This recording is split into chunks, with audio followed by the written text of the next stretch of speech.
అవునమ్మ గారు, మొన్న మీ అమ్మాయి పెళ్లిలో మీ ఆడపడుచు గారు ఏం పెట్టారు?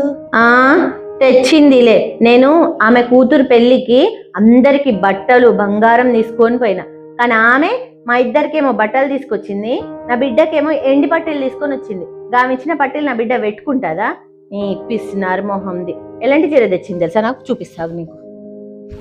ఇక చూడు పద్మ, ఈ చీర తీసుకొచ్చింది.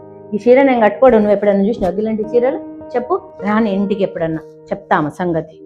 అమ్మగారు, మీ ఆడపడుచు వాళ్ళది పెద్ద కుటుంబం కదా, వాళ్ళ అత్త మామ వాళ్ళందరూ కూడా వాళ్ళతోనే ఉంటారు కదా.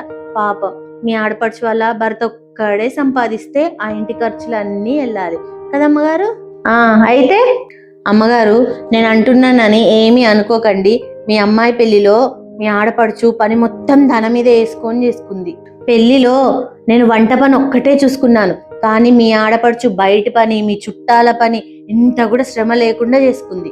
మళ్ళీ అంటున్నానని ఏమీ అనుకోకండి. మీ అక్కలు మీ వదినలు వచ్చినట్టే గాని వచ్చి కాలు మీద కాలేసుకొని కూర్చున్నారు, ఒక్క పని కూడా ముట్టుకోలేదు. కానీ మీ ఆడపడుచు మొత్తం పనంతా ఆమె చూసుకుంది. మీ కూతురు పెళ్లిలో మీరన్నా అలసిపోయి కాసేపు కూర్చున్నారేమో గాని మీ ఆడపడుచు అసలు అలసిపోలేదు, ఒక్క నిమిషం కూర్చోలేదు. నా మేనకోడలు పెళ్లిలా నా అన్న వదినకి చుట్టాల నుండి ఒక్క మాట కూడా రావద్దని మొత్తం ఆమె మీద వేసుకొని చేసుకుంది. అవును నిజమే, నేను కూడా చూశాను.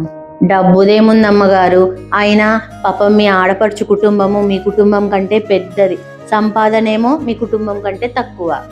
అయినా అమ్మగారు, ఎంత పెట్టారు అని కాదమ్మగారు, ఎంత ప్రేమగా ఇచ్చారు అని చూడాలి. ఆమెకి మీరు కాకపోతే ఎవరున్నారు చెప్పండి. అవును పద్మ, నువ్వు చెప్పింది నిజం. నా కూతురు పెళ్లిలా నేనన్నా అలసిపోయి కూర్చున్నానేమో కానీ నా ఆడపడుచు ఒక్క నిమిషం కూడా కూర్చోలేదు. సర్లే, ఇంకా నువ్వు వెళ్ళి నీ పనులు నువ్వు చేసుకో. అలాగే అమ్మగారు.